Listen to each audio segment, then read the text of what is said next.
ধর্মের জন্য আমরা যা করি, মোটামুটি যা করি নিজের জন্য করি, অল্প কিছু ধর্মের জন্য করি, মসজিদ মাদ্রাসা দিনে কিছু কাজ করি, এগুলো আমরা সওয়াবের কাজ মনে করে করি। কিন্তু এই ধর্মের কাজ করতে গিয়ে আমরা উপবাস থাকি না, ঠিক কিনা? এক বেলা না খেয়ে আমরা থাকি না, দুই বেলা না খেয়ে থাকি না। অথচ আপনি হাদিস শরীফ দেখেন, বুখারী শরীফ দেখেন, খন্দকের যুদ্ধে মদিনা শরীফ ওই খন্দকের জায়গায় আমরা যাই, আজিদেরকে নিয়ে যাই।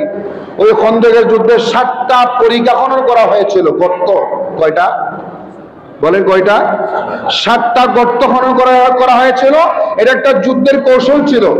ওই গর্তগুলা খনন করার মাধ্যমে প্রতিপক্ষ কাফেররা যাতে গর্তটা টপকে আপনাকে আক্রমণ করতে না পারে, এই জন্য গর্তটা বিশাল আকারে খনন করা হয়েছিল।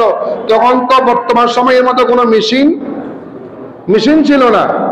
তখন মানুষরা নিজেরা মাটিগুলা কেটে একজন তুলে দিবে, মাথায় নিয়ে অন্য জায়গায় নিতে হয়েছে।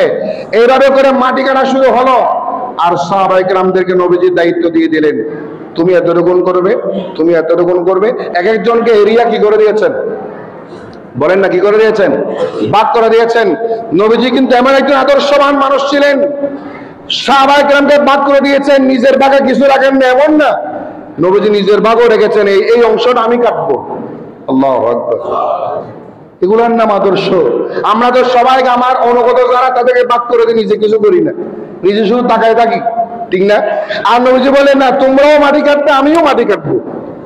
তোমরাও মাটি কেটে কেটে মাথায় নিবে, আমিও মাথায় নেবো। তোমরা মাটি কেটে এক জায়গা থেকে অন্য জায়গায় করবো না, তোরাবা এক জায়গা থেকে মাটি আরেক জায়গায় নিবে, আমিও নিব। আল্লাহু আকবার। যে কথাটা বলতে চাচ্ছিলাম, মাটি কাটতে কাটতে খাদ্যের অভাব, পানির অভাব, সাহাবায়ে কেরামরা ক্লান্ত, পরিশ্রান্ত, পা বাড়ায় না, হাত চলে না, শরীর চলে না, ক্ষুধার্ত, তৃষ্ণার্ত। রাত্রিবেলা আক্রমণ করবে কাফেররা, পরিখা খনন করতেই হবে, মাঝখানে বিরতির কোনো সুযোগ নাই। ওই জায়গায় সাহাবায়ে কেরামরা অনেকে অভাবে কষ্টে পেটে পাথর পর্যন্ত বেঁধেছেন। সুবহানাল্লাহ। এমন কষ্ট তারা করেছেন দ্বীনের জন্য, এই আমাদেরকে ইসলাম দেওয়ার জন্য, আজকের এই সুন্দর পরিবেশ দেওয়ার জন্য, ঠিক কিনা? আজকের এই সুন্দর পরিবেশ দেওয়ার জন্য করেছেন। একজন সাহাবী গিয়ে নবীজির দরবারে বলেন, ইয়া রাসূলুল্লাহ, অনেক কষ্ট হচ্ছে, আর সইতে পারতেছি না। কাপড় তুলে দেখালেন, ইয়া রাসূলুল্লাহ, আমি পেটের খিদা সহ্য করতে না পেরে পেটে পাথর বেঁধেছি।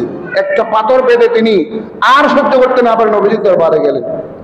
তখন আল্লাহ নবী ইরশাদ করলেন, তুমি পাথর বেঁধেছো, আমি কিন্তু তোমার মতো কষ্ট করে যাচ্ছি। নবীজি নিজের কাপড় তুলে দেখাইলেন। নবীজি পাথর বেঁধেছেন 2টা, সাহাবী বেঁধেছেন